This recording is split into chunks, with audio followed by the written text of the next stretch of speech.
അതുപോലെ തന്നെ അങ്ങയുടെ ആദ്യം ചെയ്ത കുറച്ച് ചിത്രങ്ങളെല്ലാം മറ്റ് സംവിധായകർ മറ്റു ഭാഷകളിലേക്ക് മാറ്റിയിരുന്നു. അങ്ങക്ക് എന്താണ് അന്നത് തോന്നാതെ ഇപ്പോൾ ഒന്ന് എടുത്തു കളയാമെന്ന് തോന്നി എന്തുകൊണ്ടാണ്? അങ്ങനെയല്ല, അന്നൊക്കെ എനിക്ക് ഓർമ്മയുണ്ട്, ഞാൻ ഹിറ്റ്ലർ ചെയ്തു കഴിഞ്ഞതിന് ശേഷം ഹിറ്റ്ലർ തെലുങ്കിലേക്ക് എടുത്തപ്പോൾ ചിരഞ്ജീവി ഈ സിനിമ കണ്ടിട്ട് ഈ സംവിധായകനെ കൊണ്ട് തന്നെ ചെയ്യിക്കണം എന്ന് പറഞ്ഞ് അവർ എന്നെ കാണാൻ വന്നു. ഞാനില്ല എന്ന് പറഞ്ഞ് വീണ്ടും അവർ നിർബന്ധം പിടിച്ചപ്പോൾ ഞാൻ പോയി ഒളിച്ചു നിന്ന സന്ദർഭമുണ്ട്. കാരണം അവരോട് നോ പറയാൻ മടിയായിട്ട്. കാരണം എനിക്ക് മറ്റു ലാംഗ്വേജുകൾ പോകാൻ അത്രയ്ക്ക് ഇഷ്ടമുണ്ടായിരുന്നില്ല. അത് കഴിഞ്ഞിട്ട് തമിഴാണ് ആദ്യം ഞാൻ ചെയ്യുന്നത്. തമിഴിൽ വിജയുടെ സിനിമ ഫ്രണ്ട്സ് ചെയ്തു. അതിൻ്റെ ഒരു വിജയവും അതിൻ്റെ ഒരു റീച്ചും കാണുമ്പോഴാണ് നമ്മൾ റിയലൈസ് ചെയ്യുന്നത്. കാരണം നമ്മളൊരു കൊച്ചു സ്ഥലത്ത് കൊച്ചു ഓഡിയൻസ് കാണുന്ന അതേ സിനിമ അതേ കഥയൊക്കെ തന്നെ നമ്മൾ കുറച്ചും കൂടി ഒരു വലിയ സമൂഹത്തെ കാണിക്കുകയാണെങ്കിൽ അതിൻ്റെ റീച്ച് വലുതാണ്. നമ്മുടെ എഫർട്ട് സെയിമാണ്, നമ്മൾ ഉപയോഗിക്കുന്ന ബ്രില്യൻസും ഒക്കെ സെയിമാണ്, സ്ട്രെയിനും എല്ലാം സെയിമാണ്. അപ്പം നമ്മുടെ ഒരു ഏരിയ വലുതാക്കുക എന്ന് പറയുന്നത് അന്ന് എനിക്കത് തോന്നിയിരുന്നില്ല. പിന്നീടാണ് ഞാനത് തോന്നിയത്. അതേപോലെ തന്നെ എനിക്ക് മുൻപ് തമിഴ് ഫ്രണ്ട്സ് എടുക്കുന്നതിന് മുമ്പ് ഹിന്ദിയിൽ സിനിമ ചെയ്യാൻ നമ്മുടെ ഗുഡ് നൈറ്റിൻ്റെ മോഹൻ സാർ അന്ന് എന്നോട് പറഞ്ഞാണ്. അന്നും ഞാൻ അതിൽ നിന്ന് മാറി. അപ്പോൾ തെലുങ്ക് മാറി, തമിഴ് മാറി, ഇത് മാറി. സാരം ഈ വിജയുടെ സിനിമ ഫ്രണ്ട്സ് എടുത്തത് മുതലാണ് ഞാൻ ഹിന്ദി ഭാഷയിലേക്ക് പോകുന്നത്. ഇപ്പോൾ എനിക്ക് എന്നെ സംബന്ധിച്ച് ഇതൊക്കെ നമുക്ക് നമ്മളായിട്ട് ഉണ്ടാക്കുന്നതല്ല, അവസരങ്ങൾ ഉണ്ടാകുന്നത് ദൈവം തരുന്നതാണ്. അത് നമ്മൾ നിഷേധിക്കരുത് എന്ന് ഞാൻ വളരെ വൈകിയാണ് അറിയുന്നത്. അതുകൊണ്ടാണ് ഞാനിപ്പോൾ ആര് സിനിമ ചെയ്യാം എന്ന് പറഞ്ഞാലും ഞാൻ നോ എന്ന് പറയില്ല. ചെയ്യാം, നമുക്ക് ആലോചിക്കാം എന്ന് പറയും. എന്നിട്ട് ചിലപ്പോൾ അത് നടക്കും, ചിലപ്പോൾ അത് നടന്നില്ല എന്ന് വരും. നടന്നാലും സന്തോഷം, നടന്നില്ലെങ്കിലും സങ്കടമൊന്നും. ഏതായാലും ആദ്യ കാലഘട്ടത്തിൽ, അതായത് നമ്മൾ റാംജിറ സ്പീക്കിംഗ് മുതലുള്ള ഒരു പേരെന്ന് പറഞ്ഞ സിദ്ദിഖ് ലാൽ കൂട്ടുകെട്ടെന്നായിരുന്നു. ഇനിയും ഞങ്ങൾക്ക് അങ്ങനത്തെ ആ ഒരു കൂട്ടുകെട്ട് പ്രതീക്ഷിക്കാമോ? അതിനുള്ള ചാൻസസ് വളരെ കുറവാണ്. കാരണം രണ്ടുപേരും രണ്ട് രീതിയിൽ മാറിക്കഴിഞ്ഞു. ലാലിന്ന് വളരെ എസ്റ്റാബ്ലിഷ്ഡ് ആയിട്ടുള്ള പ്രൊഡ്യൂസറാണ്, ആക്ടറാണ്, സ്റ്റുഡിയോ ഓണറാണ്. അപ്പോൾ ലാലിൻ്റെതായ ഒരു രീതിയും കാര്യങ്ങളും ഒക്കെ വന്നു കഴിഞ്ഞു. ഞങ്ങൾ തമ്മിൽ പിരിഞ്ഞിട്ട് തന്നെ വർഷങ്ങളായിരിക്കുന്നു അല്ലേ. അപ്പോൾ ആ മാറ്റം, രണ്ടുപേരുടെയും ചിന്തകൾ തമ്മിലുള്ള മാറ്റം വീണ്ടും ഒന്നു ചേർന്നാൽ പഴയ പോലെ ഒരേ രീതിയിൽ ചിന്തിക്കും, ഒരേ രീതിയിൽ പോകുമെന്നുള്ളത് പറയാൻ പറ്റില്ല. അപ്പോൾ അതുകൊണ്ട് അതിനുള്ള ചാൻസസ് വളരെ കുറവാണ്. പക്ഷെ ചിലപ്പോൾ ഞാൻ എഴുതുന്നൊരു സ്ക്രിപ്റ്റ് ലാല് ചെയ്തെന്നിരിക്കും, അല്ലെങ്കിൽ ലാല് ഉണ്ടാക്കുന്നൊരു കഥ ഞാൻ ചെയ്തെന്നിരിക്കും. അങ്ങനെയൊക്കെയുള്ള ഒരു അസോസിയേഷൻ എന്നല്ലാതെ പഴയതുപോലെയുള്ളൊരു കൂട്ടുകെട്ട് ഉണ്ടാകാനുള്ള ചാൻസസ് വളരെ കുറവാണ്. ഒപ്പം കാലത്തിനെ വെല്ലുന്നവയാവണം എപ്പോഴും സിനിമകൾ. ആ സിനിമകളൊക്കെ നിലനിൽപ്പുള്ളൂ എന്ന് നമ്മൾ പറയാറുണ്ട്. അങ്ങയുടെ ഒട്ടുമിക്ക സിനിമകളും അങ്ങനെ തന്നെയാണ്. എപ്പോൾ കണ്ടാലും അന്ന് കാണുന്ന അതേ പുതുമയോടെ തന്നെയാണ് ഇന്ന് പ്രേക്ഷകർ കാണുന്നത്. ഏത് ജനം കണ്ടാലും അവർക്ക് അങ്ങനെ തന്നെയാണ്.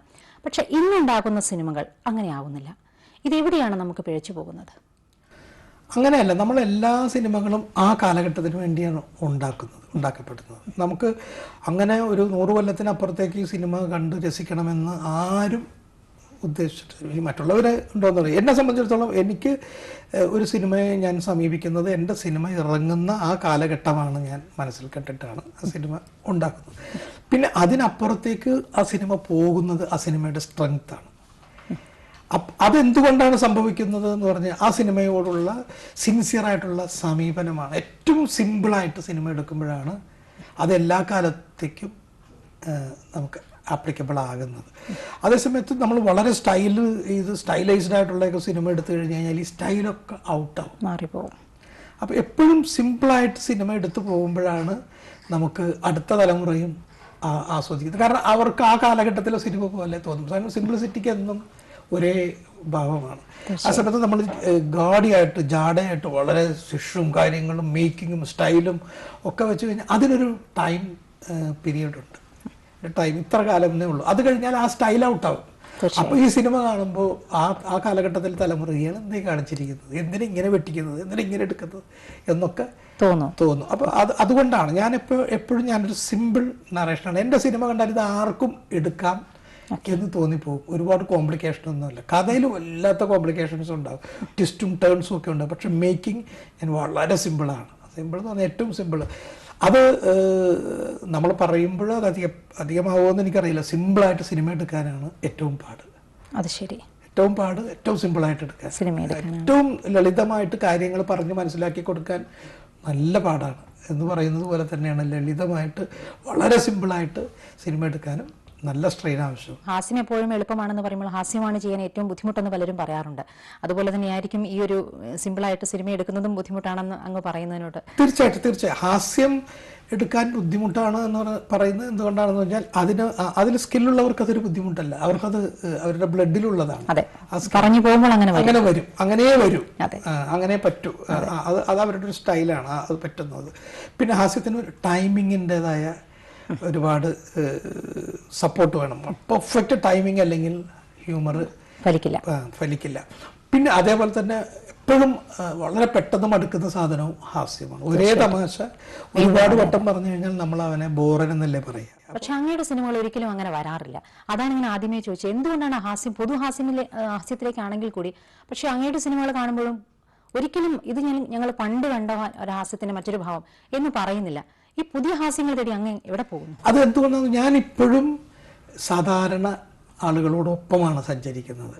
ഇപ്പോൾ എന്നോട് തന്നെ പലരും ചോദിക്കുന്നുണ്ട്, ഹിന്ദി സിനിമയൊക്കെ ചെയ്തിട്ട് എന്തിനാണ് ഈ കോമഡി റിയാലിറ്റി ഷോയിൽ പോയി ജഡ്ജായിരിക്കുന്നതെന്ന്. എന്നെ സംബന്ധിച്ചിടത്തോളം എനിക്ക് ചിരിക്കാൻ കിട്ടുന്ന അല്ലെങ്കിൽ ഈ കാലഘട്ടത്തിലെ ഹ്യൂമർ അല്ലെങ്കിൽ ഈ കാലഘട്ടത്തിലെ യങ് ജനറേഷൻ എവിടെ നിൽക്കുന്നു, അവരുടെ രീതികൾ എന്താണ് എന്നറിയുന്നത് എൻ്റെ ഒരു ത്രില്ലാണ്. തമാശ എവിടെ ഉണ്ടെങ്കിലും ഞാൻ അവിടെ ചെന്നിരിക്കും. അതൊന്നും എൻ്റെ ഇമേജോ അല്ലെങ്കിൽ എൻ്റെ സ്ഥാനമാനങ്ങളോ ഒന്നും ബാധിക്കില്ല. ഞാൻ എപ്പോഴും അപ്ഡേറ്റ് ചെയ്തുകൊണ്ടിരിക്കും. എന്നും ഞാൻ പുതിയ ആളുകളുമായിട്ട് സഹകരിച്ചിട്ട്. അപ്പോൾ എനിക്ക് അതുകൊണ്ട് ആ ഫീഡ്ബാക്ക് എനിക്ക് കിട്ടുന്നത് കൊണ്ടായിരിക്കും. അല്ലെങ്കിൽ ഞാൻ മാറി നിന്ന് കഴിഞ്ഞാൽ എൻ്റെ അടുത്ത് ഇന്നത്തെ തലമുറ തമാശ പറയണമെന്നില്ല. ഞാൻ അവരിലൊരാളായിട്ട് നിൽക്കുമ്പോഴാണ് അവരെന്നോട് തമാശ പറയും, ഞാൻ അവരോട് തമാശ പറയും. അവരുടെ തമാശയുടെ രീതികൾ ഇത് പുതിയതാണല്ലോ എന്ന് ഞാൻ മനസ്സിലാക്കും, പഠിക്കും. അതനുസരിച്ചിട്ടാണ് എപ്പോഴും നമ്മൾ ഏത് കാലഘട്ടത്തിലേക്ക് വേണ്ട സിനിമയാണോ എടുക്കുന്നത് ആ കാലഘട്ടത്തോട് ചേർന്ന് നിന്നാൽ നമ്മളെപ്പോഴും അവരോട് കൂടെ സഞ്ചരിക്കാൻ പറ്റും. നമ്മളെപ്പോഴും മറ്റൊരു സ്ഥലത്തേക്ക് മാറി നമ്മുടേതായ ഒരു ലോകം സൃഷ്ടിച്ചു മാറിയാൽ അവിടെ തുടങ്ങും ഒരു കലാകാരൻ്റെ അയാളുടെ വ്യക്തിപരമായ ജീവിതത്തിൽ അയാൾക്ക് ഓക്കെ ആയിരിക്കും. പക്ഷെ കലാപ്രവർത്തനങ്ങളുടെ ഒരു അവസാനം അവിടെയാവും. കാരണം അയാൾ ആ കാലഘട്ടത്തിന് വേണ്ടി സിനിമ എടുക്കാനോ അല്ലെങ്കിൽ കാലഘട്ടത്തിന് വേണ്ടി ഒരു കലാസൃഷ്ടി നടത്താനോ പറ്റില്ല. കാരണം അവിടെ ഒന്ന് മാറി നിൽക്കുകയാണ്. അടുത്ത കുറച്ച് കാലഘട്ടമായി നമ്മൾ കേൾക്കുന്നതാണ് ന്യൂ ജനറേഷൻ എന്ന ഒരു വാക്ക്. പക്ഷെ ഇത് ഓരോ കാലഘട്ടത്തിലും ഓരോ പ്രൊഡ്യൂസേഴ്സ് ആണെങ്കിലും അല്ലെങ്കിൽ സംവിധായകരാണെങ്കിലും നടന്മാരാണെങ്കിലും ഇവരെല്ലാം ന്യൂ ജനറേഷൻ ഓരോ കാലഘട്ടം വരുമ്പോൾ ഇപ്പോൾ എന്തുകൊണ്ടാണ് ഈ ന്യൂ ജനറേഷൻ എന്ന് പറഞ്ഞു വലിയൊരു പ്രസക്തി അതിന് കൊടുക്കുന്നത്? എന്തുകൊണ്ടായിരിക്കും? മീഡിയ അന്ന് ഇപ്പൊ ഞങ്ങളൊക്കെ ഇറങ്ങിയ സമയത്ത് TV ചാനലുകളില്ല. ഇത്ര മീഡിയ സിനിമയെ ഇത്രമാത്രം സപ്പോർട്ട് ചെയ്യുന്നില്ല.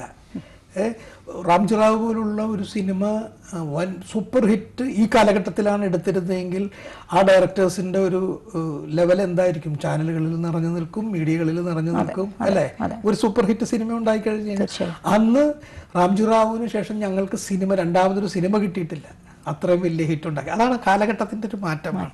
അപ്പോൾ ഈ ചാനലുകൾ അല്ലെങ്കിൽ ഈ കാലഘട്ടത്തിലെ മീഡിയ നൽകുന്ന ഒരു പേരൊന്നും മാത്രമേ ഉള്ളൂ. എല്ലാ കാലഘട്ടത്തിലും പുതിയ തലമുറകൾ വന്നിട്ടുണ്ട്. ആ കാലഘട്ടത്തിൻ്റെ പഴയ ആളുകളിൽ നിന്ന് മാറിയ ചിന്ത അവരിലെല്ലാം ഉണ്ടായിട്ടുണ്ട്.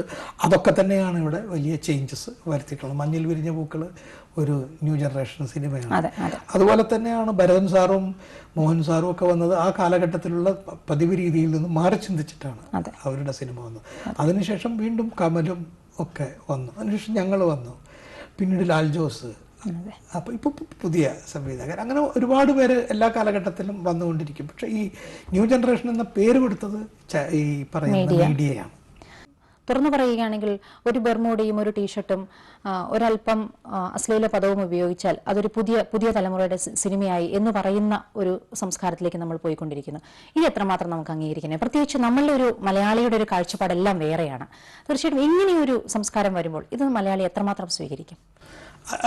ഇത് ഈ രീതി ഇവിടെ മാത്രമല്ല. ഇപ്പം നമ്മൾ ഈ പഴയ ഇപ്പം മോഹൻ സാറിൻ്റെ ഒക്കെ കാലഘട്ടത്തിലെ സിനിമ എടുത്താലും നമുക്ക് കാണാം. ആ കാലഘട്ടത്തിൽ അവരുടേതായ രീതിയിൽ സിനിമ എടുത്തപ്പോൾ കുറേയധികം സംവിധായകർ അതിനെ ഫോളോ ചെയ്തുകൊണ്ട് ഈ ഉടുക്കും ഒട്ടും അമ്പലത്തിൻ്റെ പശ്ചാത്തലവും ഒക്കെ വെച്ചിട്ട് കുറേ സിനിമകൾ, അതിൽ പല സിനിമകളും ഭയങ്കരമായിട്ട് ഓടിയിട്ടുണ്ട്. പക്ഷെ കാലക്രമേണ ആ സിനിമകളും ആ സിനിമയുടെ പിന്നിൽ പ്രവർത്തിച്ച സംവിധായകരും ഒക്കെ അങ്ങ് അവർ അപ്രസക്തമായി പോയി. അപ്പോൾ റിയലായിട്ടുള്ള സ്റ്റഫുള്ളവർ മാത്രമാണ് പിന്നീട് അടുത്ത ഒരു കാലഘട്ടത്തിലേക്ക് അവർ മൂവ് ചെയ്തിട്ടുള്ളൂ, അവരുടെ കലാപ്രവർത്തനവുമായിട്ട് അല്ലെങ്കിൽ അവരുടെ സിനിമയുമായിട്ട്. അതുപോലെ തന്നെയാണ് ഇവിടെ ഇത്തരം ന്യൂ ജനറേഷൻ എന്ന് പറയുന്ന വിഭാഗത്തിൽപ്പെട്ട പുതിയ തലമുറയിൽ മിടുക്കന്മാരായിട്ടുള്ള ഒരുപാട് പേരുണ്ട്, അതിനെ അനുകരിക്കുന്ന കുറേ പേരുമുണ്ട്.